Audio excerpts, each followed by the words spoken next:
खुदावंद यीशु मसीह नासरी के नाम में आज फिर से आप सब लोगों को हमारा सलाम पहुँचे। आइए छोटी दुआ करेंगे। सर्वशक्तिमान पिता, आज के दिन फिर से वचन प्रभु जी वचन के ऊपर प्रभु जी प्रकाश डालने में, इसके ऊपर मनन करने में तू हमारी सबकी मदद करना और दया करके प्रभु तू आप अपनी मर्जी को पूरा करना, कमज़ोरी कमियों को दूर करना और सब सुनने वाले आशीष पाएं, ऐसी आशीष दे देना। प्रभु यीशु मसीह के नाम से मांगते हैं, सुन ले और कबूल कर ले, आमीन। परमेश्वर के वचन में से पढ़ूंगा भजन संहिता और उसका 62वां अध्याय और उसकी 8वीं आयत।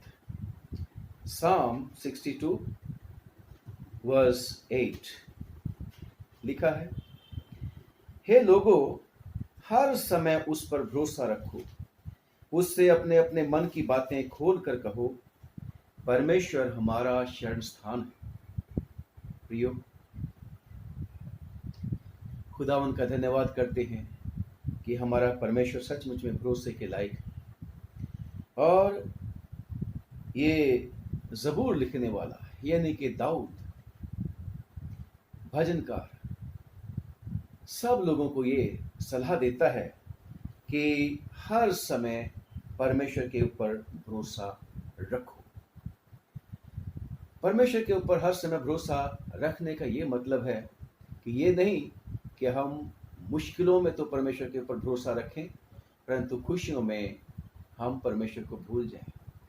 बल्कि परमेश्वर के ऊपर जितने लोग हर समय भरोसा रखते हैं, वो हर समय परमेश्वर का धन्यवाद भी करते रहते हैं, खुदा का शुक्र करते हैं कि परमेश्वर सचमुच में भला है और विश्वास के योग्य है। प्रियो,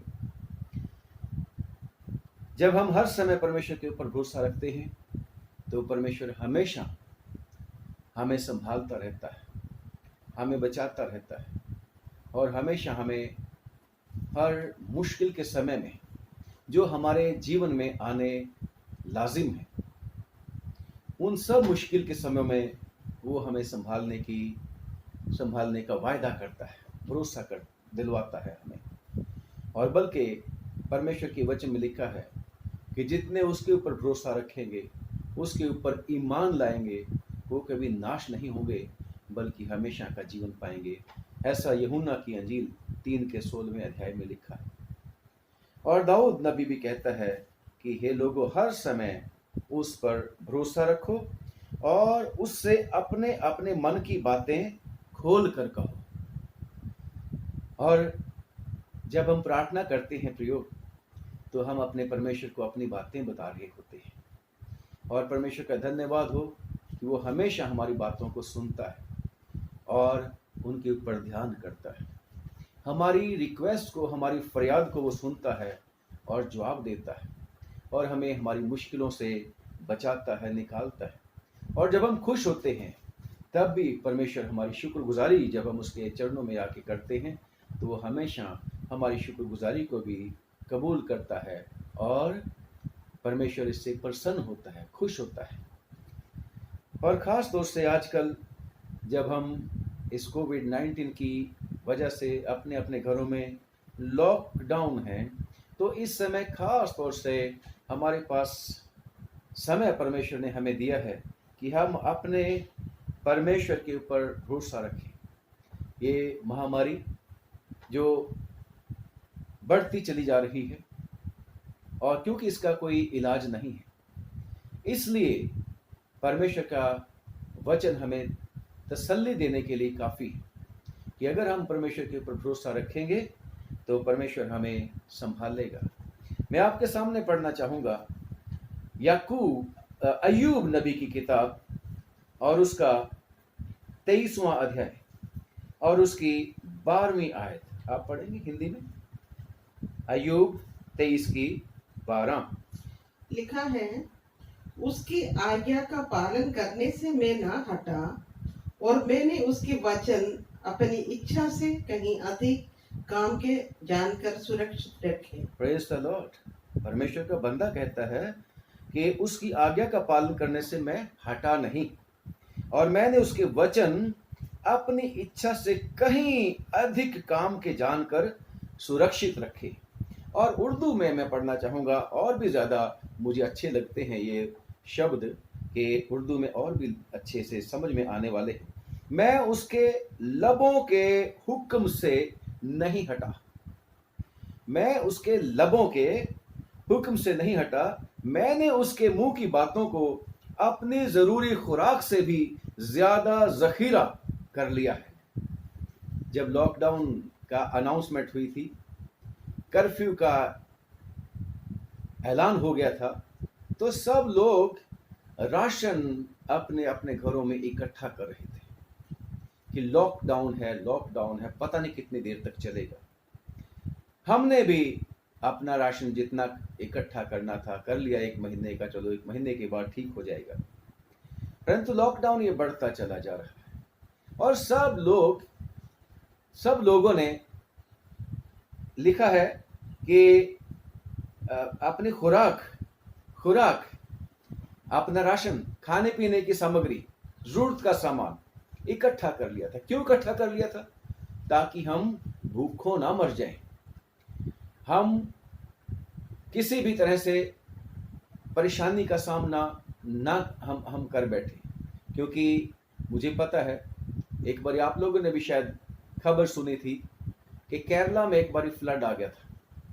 कई जगह फ्लड आते रहते हैं हमारे देश में, दूसरे देशों में भी, और उस फ्लड के दौरान लोगों के पास पैसे भी होते हैं, परंतु उनके पास खाने का सामान नहीं होता।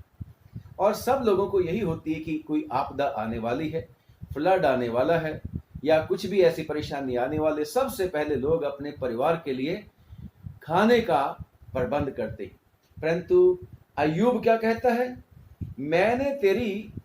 मैंने उसके मुंह की बातों को, यानी कि परमेश्वर के वचनों को, अपनी जरूरी खुराक से भी ज्यादा स्टोर कर लिया है, जखीरा कर लिया है, संचय कर लिया है। और अगर उसने इस तरीके से संचय कर लिया था, यानी कि जमा कर लिया था, परमेश्वर के मुख की बातों को अपने मन में, सारी जरूरत की चीजों से ज्यादा भरोसा उन्हीं के ऊपर भरोसा करता था, तभी तो वो कह सका था, जब उसके सब कुछ ही चला गया, धन दौलत चली गई, जो कुछ भी उसके पास था, गाय बैल पशु और उसके दासियां, सब कुछ चला गया, यहां तक कि उसके बेटे एक ही दिन में मर गए, बेटे बेटियां। और तब भी याकूब को परमेश्वर के वचन ने शक्ति दी थी, परमेश्वर के वचन ने संभाला था। और परमेश्वर ने तब भी कहा था कि परमेश्वर ने दिया, उसी का नाम मुबारक हो। और आप सब लोगों को पता है, जब उसके ऊपर ये असाध्य बीमारी आ गई थी, जब उसके शैतान ने उसको टेस्ट करके उसके सारे के सारे शरीर के ऊपर फोड़े निकाल दिए थे, सिर से लेके पांव के तलवे तक उसे जख्मी कर दिया था, यहां तक कि उसकी वाइफ भी और उसके जो प्रिय लोग थे, बहन भाई भी, उसके पास नहीं आते थे। उसके पास से दुर्गंध आती थी, बदबू आती थी, लिखा है। उसकी वाइफ ने भी कह दिया था, मरना है तो मर जा, क्या तू अब भी परमेश्वर ही को उसकी प्रशंसा करता रहेगा? तो अय्यूब ने भी कहा था, तेरे को क्या पता, तू तो मूर्खों की सी बातें करती है। और परमेश्वर का वचन ही था प्रयोग, तभी वो परमेश्वर के वचन की वजह से जीवित रहा, उस बड़ी परीक्षा में स्थिर रहा, और परमेश्वर ने उसको उस परीक्षा में से निकाला ही नहीं, बल्कि लिखा है कि जो कुछ उसका खोया था वो सब उसको डबल करके दिया परमेश्वर ने। फिर से परमेश्वर ने उसको बेटे दिए, और उसकी बेटियां फिर से दी, और लिखा है कि उसकी बेटियों की तरह कोई सुंदर नहीं था उस देश के बीच में।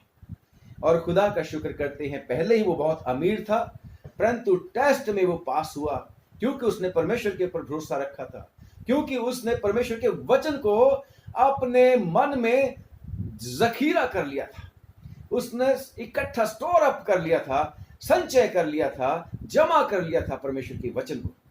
और अगर परमेश्वर के वचन को उसने अपने मन में रखा था, तो वो लिखा है परमेश्वर के वचन ही में, अय्यूब की किताब में, कि उसने परमेश्वर के खिलाफ कोई बुरी बात नहीं बोली। क्यों? क्योंकि परमेश्वर का वचन उसकी अगुवाई करता रहा, उसको सिखाता रहा और उसको विश्वास दिलाता रहा। और वो भी कहता था कि जब वो मुझे तालेगा, अय्यूब की पत्री, अय्यूब की किताब और उसका 23वां अध्याय और उसकी 10वीं आयत में, अय्यूब 23 की 10वीं में,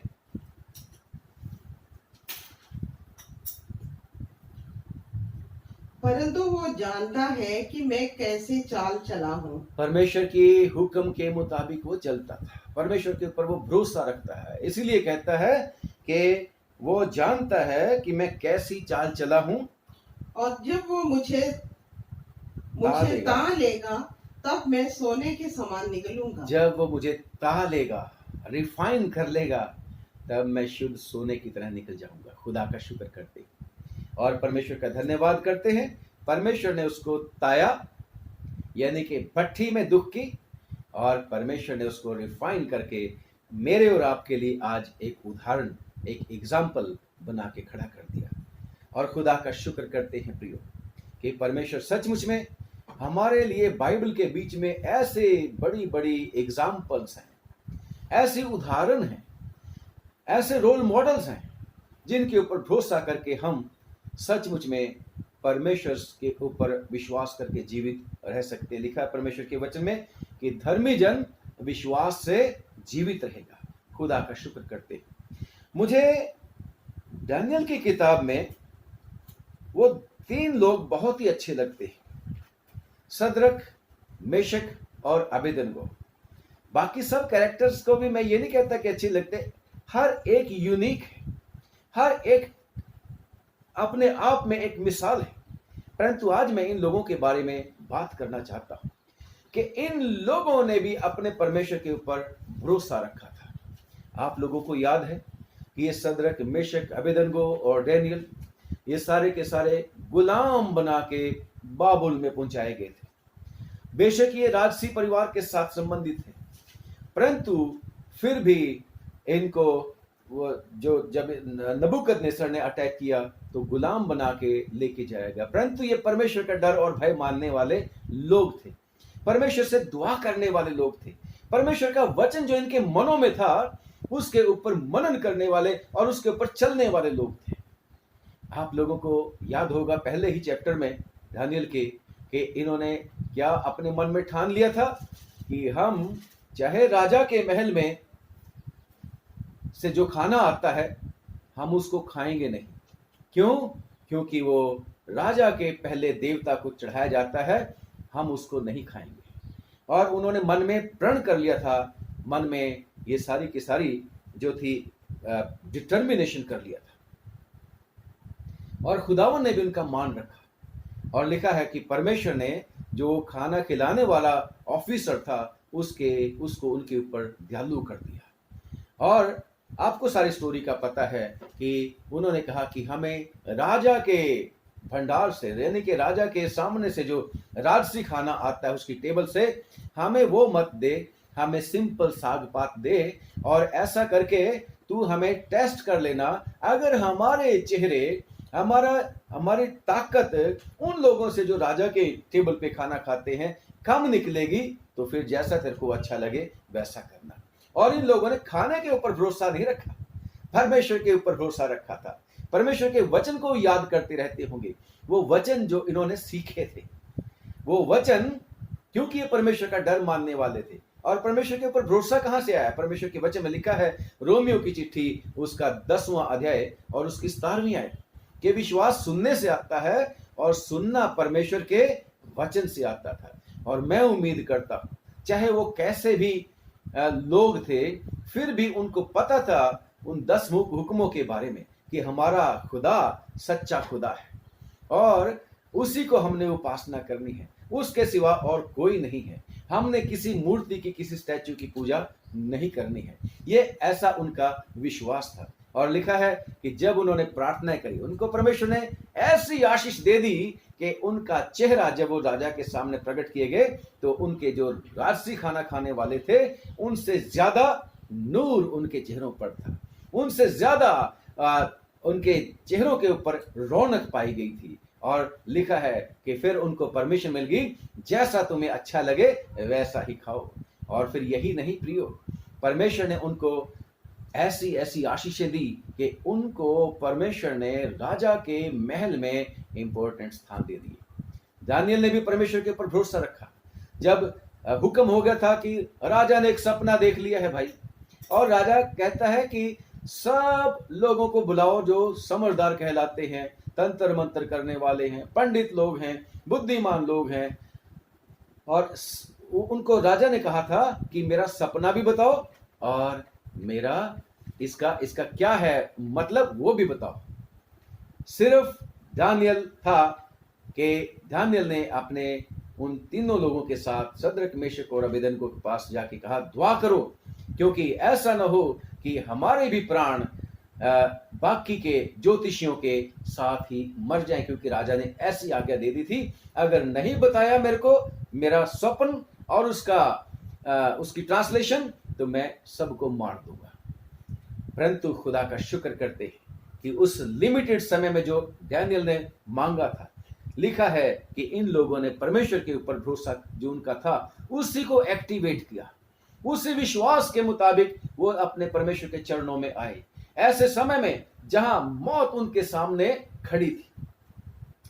और भी बढ़कर बात कि वो आजाद लोग नहीं थे, वो गुलाम लोग थे। उनकी अपनी कोई से नहीं थी, अपनी कोई उनकी आवाज नहीं थी कि वो उनकी आवाज कोई सुनता, परंतु उन्होंने परमेश्वर की शरण ली थी। और लिखा है कि रात ही को जब वो दुआ कर रहे थे तो परमेश्वर ने उस राजा के स्वप्न में क्या देखा राजा ने वो भी बता दिया और उसका मतलब भी बता दिया। और लिखा है कि परमेश्वर के ऊपर विश्वास उन्होंने किया था। और दानियल ने भी तब कहा था कि भाई मैं अपनी बुद्धि से नहीं बता रहा हूं, परंतु उस परमेश्वर की वजह से बता रहा हूं तुम्हें कि तेरा सपना ये था और इसका ट्रांसलेशन भी मैंने, इसका वर्णन भी कर दिया, व्याख्यान भी कर दिया कि इसका मतलब भी ये है। और लिखा है कि दानियल को और सद्रक मेशक और अबेदनगो को ऊंचे स्थान प्रदान किए गए। कहा वो दास थे, लेकिन परमेश्वर के ऊपर उन्होंने भरोसा किया तो उनको ऊंचा स्थान मिल गया। और दानियल तो महल में रहा करता था, और सद्रक मेशक और अबेदनगो को परमेश्वर के ऊपर भरोसा करने के द्वारा उस गुलामी में भी परमेश्वर ने उन्हें ऊंची पदवी दे दी थी, क्योंकि उन्होंने परमेश्वर के ऊपर भरोसा रखा और परमेश्वर के हुक्म के मुताबिक उन्होंने चलने का निश्चय कर लिया था, उस ठान लिया था अपने अपने मनों में। परंतु जैसे मैंने बताया है कि परमेश्वर ने जो हमें जीवन दिया है, इस जीवन में रात दिन भी होने हैं, इस जीवन में उतार चढ़ाव आने हैं, इस जीवन में ठोकरें भी लगनी है। परमेश्वर के वचन में यीशु मसीह ने भी कहा कि हो नहीं सकता कि ठोकरें ना लगें, ठोकरें आएंगी, परंतु परमेश्वर का वचन, तेरा वचन मेरे राह के लिए रोशनी और मेरे पग के लिए चिराग है, ऐसा परमेश्वर के वचन में साम 119 वर्स 105 में लिखा है। खुदा का शुक्र करते। और लिखा है एक बारी नबूकदनेस्सर राजा ने एक बड़ी सोने की मूर्ति बनाई, 60 हाथ ऊंची, लिखा है बहुत ही ऊंची थी वो। लिखा है 60 हाथ उसकी ऊंचाई थी और चौड़ाई 6 हाथ की थी। सोने की मूर्ति बनाई। और उसने क्या कहा, सबके साथ सलाह करी, लोगों के साथ जो उसके ऑफिसर थे, राजा के मंत्री और जितने भी हाकिम थे, सबके साथ सलाह करके कहा कि भाई इस मूर्ति की स्थापना एक बड़े ग्राउंड में करी जाए, क्योंकि ये बहुत ही ऊंची मूर्ति है, ताकि दूर से सब लोग उस मूर्ति को देखें और उसकी प्रतिष्ठा की जाए। और जैसे ही राजा की मूर्ति की प्रतिष्ठा होगी, सब लोगों को जब बाजे गाजे बजेंगे, तरह तरह के साज बजेंगे, तो सब लोगों को यह हुक्म था कि सब लोग उस मूर्ति की उपासना करेंगे, उस मूर्ति के सामने गिरकर उसको दंडवत करेंगे। परंतु लिखा है परमेश्वर के वचन में कि वो 3 लोग थे, सद्रक मेशक और अबेदनगो, उनकी चुगली खाई गई कि ये 3 लोग हैं तेरे, जिनको तूने फर्क पोजीशंस दे रखी हैं तेरे राज्य में। इन लोगों ने ना तो तेरे देवता की उपासना की है और ना ही इस मूर्ति की इज्जत में, इसके ऑनर में गिरकर इसको सजदा किया। राजा को बहुत गुस्सा आ गया, आपको पता है। बुलाए गए और बुलाने के बाद राजा ने कहा, क्या बात है, क्या तुम जानबूझ के ऐसा करते हो कि तुम मेरे देवता की उपासना नहीं करते और ना ही तुमने इस मूर्ति के सामने गिरकर इसको सजदा किया? कहने लगे, राजा कह रहा कि एक बार फिर से तुम्हें मौका देता, क्योंकि परमेश्वर का अनुग्रह उन लोगों के ऊपर था। परमेश्वर, राजा को पता था कि ये लोग परमेश्वर के ऊपर विश्वास करने वाले लोग हैं, पर राजा को पता था क्योंकि ये जीवते परमेश्वर के लोग हैं, और इसलिए राजा उनके मन में थोड़ी बहुत ही वो रखता था सिंपैथी, सहानुभूति। परंतु साथ में जो लोग थे उनकी वजह से, या उस समय वो राजा भूल गया होगा परमेश्वर को, जीवते परमेश्वर को, तभी उसने कहा, सद्रक मेशक अबेदनगो, अगर अब सुनो आवाज तुम साज की, सारे वाद्य यंत्रों की, वीणा की, तुरही की, बांसुरियों की, और जितने भी साज बजेंगे, तो तुमने गिरकर सजदा करना है, उपासना करनी है, और नहीं तो फिर कौन ऐसा देवता है पृथ्वी के ऊपर जो मेरे हाथ से तुमको बचा सके। तो सद्रक मेशक और अबेदनगो की जवाब क्या था, मैं आप लोगों के सामने पढ़ना चाहूंगा। सद्रक मेशक और अबेदनगो ने ये कहा कि सद्रक मेशक अबेदनगो राजा से कहा, हे नबूकदनेस्सर, इस बारे में तुझे उत्तर देने का हमें कुछ प्रयोजन नहीं, हमें तेरे को जवाब देने की कोई जरूरत नहीं है इस मामले में कि हम तेरी देवता की उपासना क्यों नहीं करते, और तेरी मूर्ति की, जो तूने सोने की मूर्ति खड़ी की है और इसके सामने गिरकर इसको सजदा क्यों नहीं करते। इसके बारे में तेरे को जवाब देने का हमें कोई प्रयोजन नहीं, क्योंकि तेरे को समझ में नहीं आनी है। ये हमारा विश्वास है, हमें खुदावन ने हुक्म दे रखा है कि हमें अपने परमेश्वर के ऊपर, जिसके बारे में हम पहले ही हुक्म कहते हैं, सच्चा जीवता सच्चा जिंदा एक खुदा, हमने तो उसी की उपासना करनी है। और दूसरा, हमारा परमेश्वर जिसकी हम उपासना करते हैं वो हमको उस धधकते हुए भट्टे की आग से बचाने की शक्ति रखता है, वरन हे राजा वो हमें तेरे हाथ से भी छुड़ा सकता है, और अगर नहीं छुड़ा सकता, अगर नहीं उसने छुड़ाना, तो लिखा है, तो हे राजा तुझे पता चलना चाहिए, तुझे मालूम हो कि हम लोग तेरे देवता की उपासना नहीं करेंगे और ना तेरी खड़ी कराई हुई सोने की मूर्त को दंडवत करेंगे, क्योंकि हम अपने परमेश्वर ही के ऊपर भरोसा रखेंगे। चाहे वो हमें तेरे हाथ में दे चुका है, हम तेरे गुलाम हैं, परंतु तब भी हम परमेश्वर का धन्यवाद करेंगे। अगर हम गुलाम हुए तो उनको पता था क्या बात थी, क्योंकि यिर्मयाह की चिट्ठी भी उनके पास पहुंचती रहती थी। यिर्मयाह नबी बाबुल की असीरी में जाने से पहले, गुलामी में जाने से पहले, यिर्मयाह सारी बातें उन लोगों को बताया करता था कि खुदावन नाराज है, खुदावन नाराज है तुमसे। और उसके बाद भी यिर्मयाह चिट्ठी उनके पास भेजता है, और वो यिर्मयाह बताता था, खुदावन कहता है मेरी योजना तुम्हारे लाभ की है, हानि की नहीं है। 29 में यिर्मयाह की किताब और उसका 29वें चैप्टर में, कि हानि की नहीं है बल्कि लाभ की है। उनको पता था, उनको पता था। और यिर्मयाह की चिट्ठी उनके पास भी पहुंची होगी, क्योंकि वो बंधुओं के नाम, सब साधारण और रईसों के नाम पे भेजी गई थी कि खुदावन कहता है 70 साल वहां तुम रहोगे। और क्या कहा था यिर्मयाह ने, कि तुम उस देश की खैर मांगा करो, उस देश की भलाई के लिए दुआ करा करो। लिखा है, यिर्मयाह ने चिट्ठी में लिखा था, वहां घर बना के उनमें बस जाओ और वहां पर शादी ब्याह करो, बच्चे करो पैदा, और परमेश्वर समय जब पूरा हो जाएगा तुम्हें वापस लेके आएगा। और इसलिए इनको पता था कि हमारा परमेश्वर गुस्सा करने में धीमा और रहम करने में बढ़कर है, प्रेम करने में बढ़कर है। और इसलिए उन्होंने अपने परमेश्वर के ऊपर भरोसा रखा कि वो हमें छोड़ेगा नहीं, वो हमें त्यागेगा नहीं। उसने कह रखा है, क्योंकि इन लोगों के पास, इनको तो लिखा है इस्राएलियों को बचपन ही में व्यवस्था की किताबें या लॉ पढ़ाया जाता था, और ये जो राजसी लोग होते थे इनको परमेश्वर के वचन की शिक्षा दी जाती थी राजा के बच्चों को। चाहे वो कितने सारे बच्चे राजाओं के अच्छे नहीं निकलते थे, लेकिन इनको पता था कि हमारा परमेश्वर कौन है, क्योंकि इन्होंने भी अपने परमेश्वर के वचन को अपने मन में बसा रखा था। अपने मन में बसा रखा था। अय्यूब की तरह इन्होंने अपने मन में संचय कर रखा था। अपनी खुराक से ज्यादा खाने पीने की या अपनी जरूरतों की चीजों से ज्यादा परमेश्वर के वचन के ऊपर ये ध्यान करते थे। और मैं सोचता हूं जब ये परेशानी में थे तो और भी ज्यादा परमेश्वर की नजदीकी में रहते होंगे, और भी ज्यादा परमेश्वर की नजदीकी में ये लोग रहते होंगे। खुदा का शुक्र करते हैं और परमेश्वर से दुआ करते थे। आपको पता है, लिखा है कि राजा उनके इस जवाब से कि हम नहीं करेंगे उपासना तेरे देवता की, ना हम इस मूर्ति के सामने उसके सामने खड़ी कराई मूर्ति को दंडवत करेंगे। हमारा खुदा तेरे हाथ से बचा सकता है, आग से भी बचा सकता है, अगर नहीं भी बचाता हम मरने के लिए तैयार हैं, परंतु हम अपने विश्वास में अपने परमेश्वर के ऊपर जो हमने विश्वास किया है उसके ऊपर अडिग रहेंगे।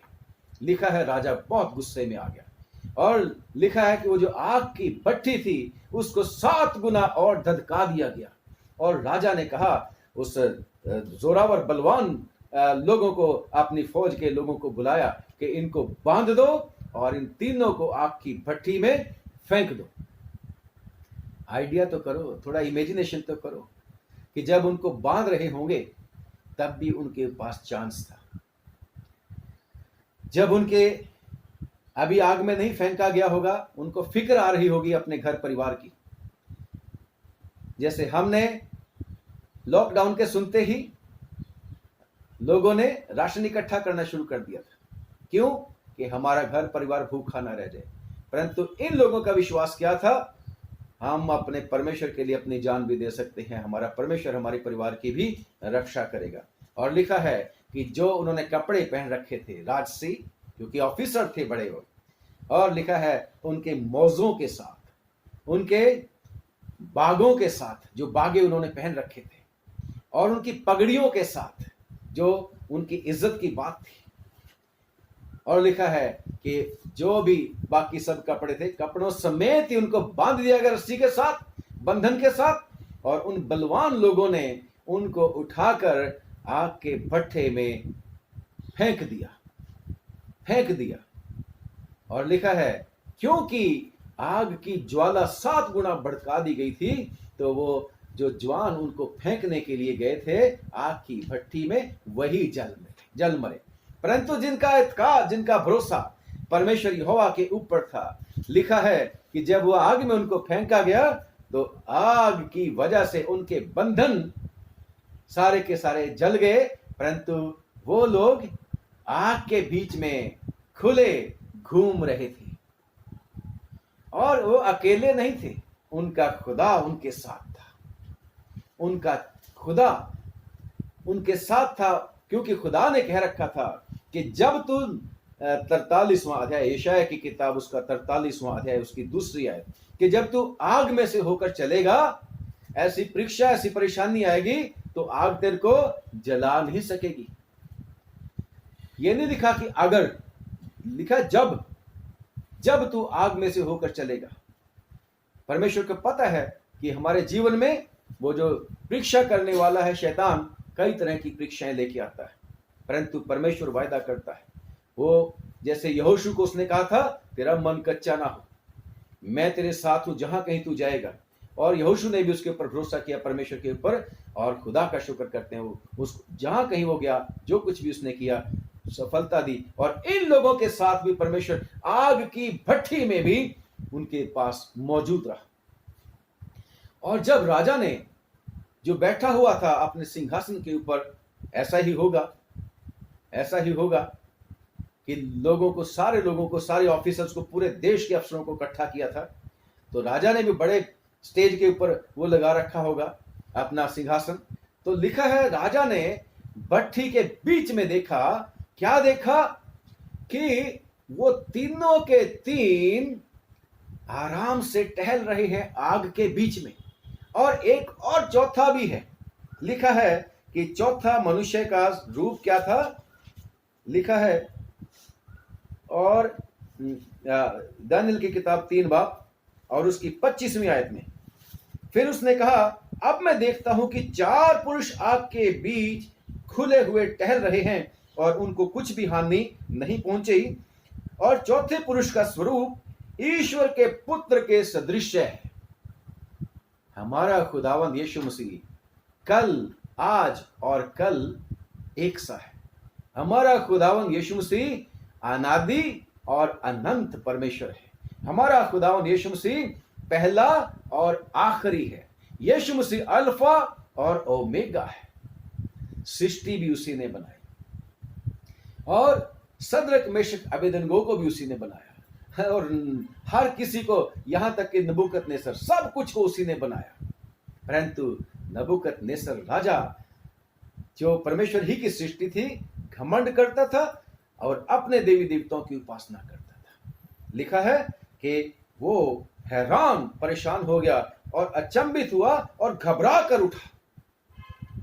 और लिखा है कि उसने जब पूछा तो सब लोगों ने कहा, हाँ 3 ही तो फेंके थे। कह रहा मैं तो चौथा भी देख रहा हूं, चौथा भी देख रहा हूं। और लिखा राजा उस आग के भट्ठे के द्वार के पास गया और कहने लगा, हे सदरक मेशक और अबेदनगो, बाहर आ जाओ, बाहर आ जाओ। और लिखा है वो तीनों आग की भट्टी में से बाहर आ गए।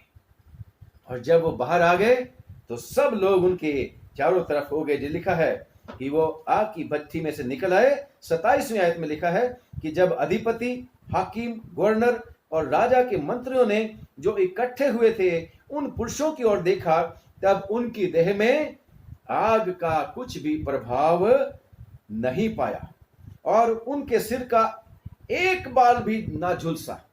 और लिखा है ना उनके मौजे यानी कि उनके कपड़े बिगड़े और उनमें जलने की कुछ गंध भी नहीं पाएगी, जलने की खुशबू भी नहीं आई। ऐसा हमारा परमेश्वर है। मुसीबत के बीच में से, परेशानी के बीच में से परमेश्वर हमारा, जब हम उसके ऊपर भरोसा रखते हैं तो हमें इस तरीके से निकाल लेता है। कोई नुकसान वो होने नहीं देता हमारा परमेश्वर। जब हम परमेश्वर के वचन में पढ़ते हैं तो वहां पर भी 91 ज़बूर आप पूरा पढ़ना, वहां पर फिर से आपका विश्वास भी बढ़ेगा कि परमेश्वर कुछ नुकसान नहीं होने देता उन लोगों को जो उसके ऊपर विश्वास करते हैं, जो उसके वचन के ऊपर भरोसा रखते हैं और जो उसके वचन के मुताबिक चलते हैं। परमेश्वर उनके साथ हमेशा रहता है। और तभी तो 23 ज़बूर में भी दाऊद कहता है, लिखने वाला ज़बूर नवीस, कि चाहे मैं मौत के साए की वादी में से भी होकर गुजरूं तो भी मैं ना डरूंगा, क्योंकि खुदावन जो मेरे साथ रहता है। खुदा का शुक्र करते हैं। और लिखा है कि जब ये हैरान हो गए कि कपड़ों में से भी स्मेल नहीं, एक बाल भी नहीं जला, इनमें से तो स्मेल भी नहीं आ रही जलने की, तो लिखा है नबूकदनेस्सर ने कहा, धन्य है सदरक, मेशक और अबेदनगो का परमेश्वर, जिसने अपना दूत भेजकर इनको आग में से इसलिए बचा लिया कि इन्होंने राजा की आज्ञा ना मानकर उसी परमेश्वर के ऊपर भरोसा रखा और ये सोचकर अपना शरीर भी अर्पण किया कि हम अपने परमेश्वर को छोड़ किसी देवता की उपासना व दंडवत ना करेंगे। और लिखा है आगे कि सदरक, मेशक और अबेदनगो की इस गवाही की वजह से राजा ने पूरे अपने देश में मुनादी करा दी कि कोई भी सदरक, मेशक और अबेदनगो के परमेश्वर की कुछ निंदा करेगा वो टुकड़े टुकड़े किया जाएगा और उसका घर घुरा बनाया जाएगा, क्योंकि ऐसा कोई देवता नहीं जो इस रीति से बचा सके। और लिखा है कहा तो उस मुसीबत की वजह से, उस परेशानी की वजह से लोगों ने सोचा होगा कि अब तो इनका अंत हो गया, अब तो ये मुसीबत से ये बाहर नहीं निकल सकते। राजा ने भी कहा था कोई देवता मेरे हाथ से नहीं बचा सकता, परंतु परमेश्वर ने उस मुसीबत में से ना सिर्फ उनको बेदाग निकाला, बल्कि परमेश्वर का हुक्म है, परमेश्वर का वचन है, इसमें आपने पढ़ा कि उनकी प्रमोशन भी हुई, यानी कि मुसीबत उनके लिए आशीष का कारण बन गई। जब हम पढ़ते रोमियो की चिट्ठी 8 के 28 में कि जो लोग परमेश्वर के ऊपर भरोसा रखते हैं उनके लिए सब बातें मिलकर भलाई ही को उत्पन्न करती है, भलाई ही को उत्पन्न करती है। इसलिए परमेश्वर का वचन मुझे और आपको यह कहता है, आज सिखाता है कि इस मुसीबत के समय में जब सारे के सारे लोग परेशान हैं, सारी की सारी दुनिया परेशानी में है, सरकारें परेशानी में हैं कि अर्थव्यवस्था का क्या होगा। लोग, फैक्ट्रियों वाले, बड़ी बड़ी कंपनियों वाले परेशान हैं कि घाटे की पूर्ति कैसे होगी। बाकी जो छोटे लोग हैं उनके तो बात ही क्या कहनी। और परंतु परमेश्वर का वचन मुझे और आपको ये कहता है कि ये कोरोना वायरस भी हमारे लिए आशीष का कारण बन जाएगा अगर हम अपने परमेश्वर के ऊपर भरोसा रखेंगे और उसी को इज्जत करेंगे और उसी को अपने मन की बातें खोल खोल कर कहेंगे। और आगे जब 6वें अध्याय में पढ़ते हैं दानियल की किताब के 6वें बाब में कि वहां पर जो था दानियल, उसके समय में भी ऐसा ही मुसीबत आ गई थी कि अगर कोई किसी भी देवी देवता की, किसी खुदा की उपासना करेगा तो वो शेरों के मांद में डाला जाएगा, भूखे शेरों की मांद में।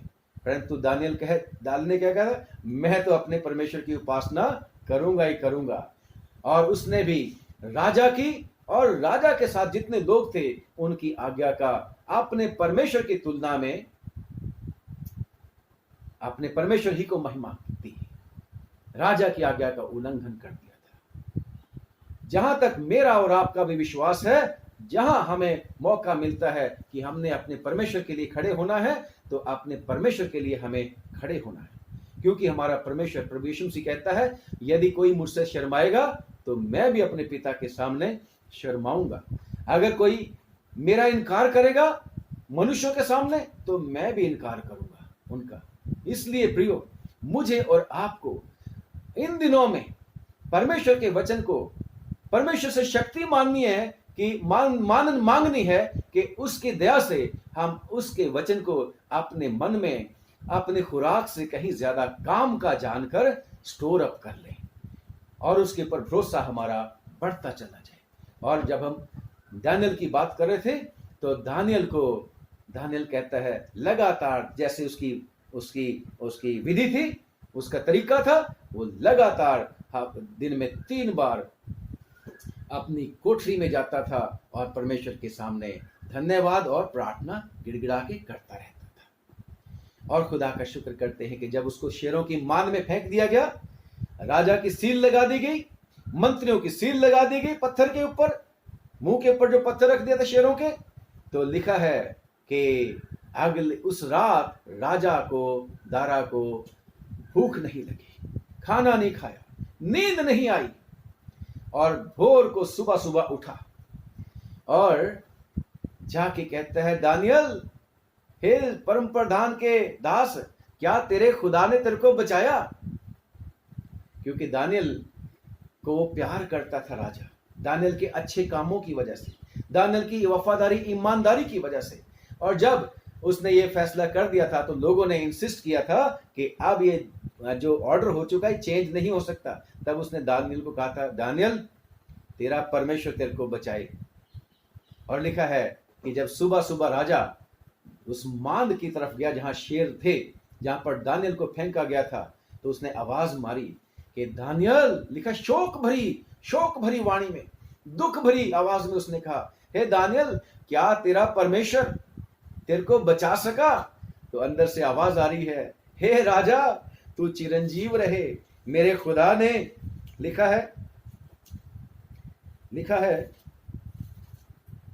मेरे परमेश्वर ने, 6वां बाब, दानियल की किताब 6वां बाब उसकी 22वीं आयत और 21 से भी पढ़ूंगा। तब दानियल ने राजा से कहा, हे राजा, तू युग युग जीवित रहे। मेरे परमेश्वर ने अपना दूत भेजकर सिंहों के मुंह को ऐसा बंद कर रखा कि उन्होंने मेरी कुछ भी हानि नहीं की। इसका कारण यह है कि मैं उसके सामने, अपने परमेश्वर के सामने निर्दोष पाया गया, और हे राजा, तेरे सम्मुख भी मैंने कोई भूल नहीं करी। तब राजा ने बहुत आनंदित होकर दानियल को गड्ढे में से निकालने की आज्ञा दी। तो दानियल गड्ढे में से निकाला गया और उस पर हानि का कोई चिन्ह नहीं पाया गया, क्योंकि वो अपने परमेश्वर पर भरोसा रखता था।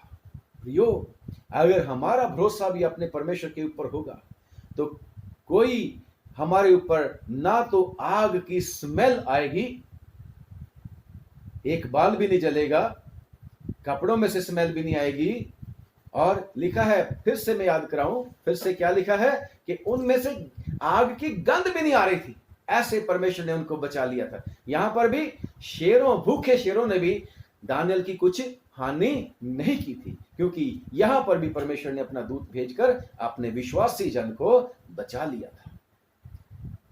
और जब हम प्रभु यीशु मसीह के चरणों में आ जाते हैं, हम कैसा भी हमारा जीवन क्यों ना हो प्रियो, हमारा परमेश्वर जीवन को बदल के रख देता है। हमारा परमेश्वर टोटल नया बना देता है। आग की भट्टी में फेंका गया था कि जल मरेंगे, परंतु लिखा है परमेश्वर के वचन में से जरा भी हानि उनको नहीं पहुंची। यीशु मसीह कहते हैं कि जो मसीह, परमेश्वर का वचन कहते हैं कि जो मसीह में है वो नई सृष्टि है, पुरानी बातें जाती रही।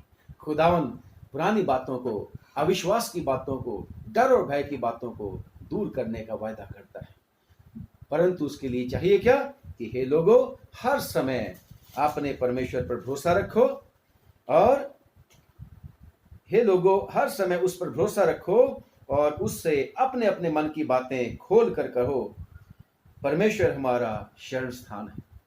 यस, परमेश्वर हमारा शरण स्थान है। वो हमें संभालेगा, वो हमें बचाएगा और हमें इस लॉकडाउन में भी जोरावर करके आग की भट्टी में से, लॉकडाउन में से निकालेगा। जैसे मांद में से निकाला और उसका फिर और रुतबा बढ़ाया गया, परमेश्वर की महिमा हुई। जैसे इन तीनों को आग के बीच में से निकाला, उनकी प्रमोशन हुई, उनको कोई घटी नहीं हुई, बल्कि उनके साथ जो उनको तुच्छ जानते थे वही शर्मिंदा हुए, वही शर्मिंदा हुए। और ऐसे हमारा खुदा भी हमें एलिवेट करने के लिए वायदा करता है। और परमेश्वर से प्रार्थना है कि प्रभु हमारी मदद कर दे, हमारी मदद कर दे कि हम तेरे वचन को अपने मन में जखीरा कर सकें, उसको स्टोर अप कर सकें, ताकि परमेश्वर के ऊपर हमारा भरोसा बना रहे। और हम परमेश्वर से प्रार्थना भी करें चेलों की तरह। जब चेले भी प्रभु यीशु मसीह के पास गए तो उन्होंने क्या कहा कि हमारे विश्वास को बढ़ा। खुदावन हमारे विश्वास को बढ़ाने के लिए तैयार है। परमेश्वर हमारी मदद करे। उसको पता है हमारे बारे में हम क्या है, उसको पता है हमारे बारे में सब कुछ, परंतु ये भी वो जानता है कि उसने मेरे और आपको प्यार किया। ये भी जानता है कि उसने मुझे और आपको लहू दे के खरीदा है, अपना बेशकीमती खून सलीब के ऊपर बहाकर खरीदा है। मेरे और आपके लिए उसने बहुत बड़ी कीमत चुकाई है और हम उसकी दृष्टि में अमूल्य है, प्रेशियस है। सिर्फ ये है कि हमें भरोसा करना है कि परमेश्वर तूने वायदा कर रखा है, तूने वायदा कर रखा है कि मैं तुम्हें कभी छोड़ूंगा नहीं, मैं तुम्हें कभी त्यागूंगा नहीं, मैं ज़माने के अंत तक तुम्हारे साथ रहूंगा। और परमेश्वर हर एक बीमारी से, हर एक महामारी से, हर एक तंगी से, हर एक बात जिससे हमें नुकसान हो सकता है, परमेश्वर उससे हमें बचाने के लिए हमेशा तैयार रहता है, बशर्ते कि हमारा विश्वास उसके ऊपर हो। परमेश्वर हमारी मदद करे कि हम हर समय अपने परमेश्वर के ऊपर भरोसा रखें। और यीशु मसीह ने भी कह रखा है, जो कोई अंत तक धीरज धरे रहेगा उसी का उद्धार होगा। मत्ती की अंजील 10 बाब की 22वीं आयत। परमेश्वर हमें ताकत दे कि हम अंत तक धीरज धरे रहें। और दूसरे चैप्टर में लिखा है, प्रकाशित वाक्य में, रेवल्यूशन में, कि प्राण देने तक वफादार रहे। खुदावन हमें शक्ति दे कि हम प्राण देने तक भी अपने परमेश्वर के साथ वफादार रहें। अपने आप में नहीं हो सकता। यीशु मसीह ने कह रखा है कि तुम मुझसे अलग होके कुछ भी नहीं कर सकते। यीशु मसीह आप अपने वायदे को पूरा करे और हम सब की रक्षा करे, हमारी मदद करे। आइए हम छोटी प्रार्थना करेंगे। सर्वशक्तिमान, हम आपका धन्यवाद करते हैं कि आपने दया करके तरस खा के प्रभु आज फिर से तेरे चरणों में थोड़ी देर रुकने के लिए तूने मौका दिया, तेरे कलाम की सेवा करने के लिए तूने मौका दिया। प्रभु जो कुछ भी आज वचन का बीज बोया गया है, दया करके तरस खा के प्रभु इस वचन को बहुत आशीषित कर दे प्रभु। और जो भी सुनेंगे प्रभु, सचमुच में खुदावन यीशु मसीह की नाम में खुदावन खुदा वो सब के सब आशीष पाएं, मजबूत किए जाएं। और प्रभु सब के सब प्रभु तेरी दया से अपने मन में तेरे वचन को बहुत ज्यादा स्टोर अप कर लें, ताकि तेरा वचन हमारे राह के लिए रोशनी और हमारे पग के लिए चिराग हो जाए। हे प्रभु, हम प्रार्थना करते हैं दया करके हम सब की विश्वासियों की रक्षा करना, बल्कि ना सिर्फ हमारी रक्षा करना बल्कि हमें ताकत देना कि हम है खुदा पूरी दुनिया के लिए दुआ कर सके जिसके लिए तूने हमें चुना है। हे प्रभु, हम प्रार्थना करते हैं तमाम वो लोग खुदावन जो भलाई के काम करते हैं, क्योंकि तेरे वचन में लिखा है कि हर जाति में से जो भले काम करते हैं, जो धर्म के काम करते हैं, परमेश्वर उनसे खुश होता है, परमेश्वर उनको पसंद करता है। खुदावन, सारे लोग जो इस समय प्रभु जी इस कोरोना वायरस के समय में ओ प्रभु इस सेवा के कार्य में लगे हुए हैं, सारे doctors, nurses, paramedical staff, police के लोग खुदा और एनजीओस, वॉलंटियर्स, प्रभु सारे के सारे लोग जो प्रभु तरह तरह की सेवाएं करके लोगों की सेवा कर रहे हैं प्रभु जी। ओ प्रभु, उनकी जरूरत का सामान उनके घरों तक पहुंचा रहे हैं। ओ प्रभु, दया करके तरस खा के उन सबको आशीष दे और पीछे उनके परिवारों की भी रक्षा करना। हमारी सरकारों को बरकत दे। हमारे देश के प्रधानमंत्री के लिए भी हम तेरा शुक्र करते हैं प्रभु कि सचमुच में प्रभु तेरी ओर से उसको बुद्धि मिलती है, समझ मिलती है। तूने हमें अच्छे देश में रखा है प्रभु। हमारे देश की सब सरकारों को, हमारे देश के राष्ट्रपति को, हमारे सूबा पंजाब के प्रभु जी सीएम को और प्रभु जी सबको बरकत दे ताकि समझदारी के साथ काम कर सके। खुदावन, खास तौर से दुआ मांगते हैं जब ये लॉकडाउन खुलेगा तो सब लोग खुदा तेरी दया से बचाए जाएं। जब भी खुलना है प्रभु, तेरे समय के मुताबिक सारे लोगों को प्रभु जी छुटकारा देना। ना सिर्फ हम अपने देश के लिए प्रार्थना करते प्रभु हम सारी दुनिया के उन सब देशों के लिए दुआ करते हैं ओ खुदावन जहां पर इस कोरोना वायरस ने अपना प्रकोप प्रभु जी बर्पा कर रखा है। दुआ मांगते हैं सब लोगों को चंगा कर और इस बड़ी बीमारी से छुटकारा दे प्रभु जी। सब लोगों को तौफीक दे प्रभु कि सब लोग अपने अपने जीवन के बारे में सोच विचार करें, तेरी शरण ले प्रभु जी, तेरे चरणों में आ जाएं और प्रभु तुझ पर विश्वास करें और बच जाएं। प्रभु, हम खास तौर से उन देशों के लिए दुआ मांगते हैं जहां पर संसाधन नहीं है सही में प्रभु जी। प्रभु, उनकी भी मदद करना। तू सबका राजा है, सबका मालिक है, सबका बनाने वाला है।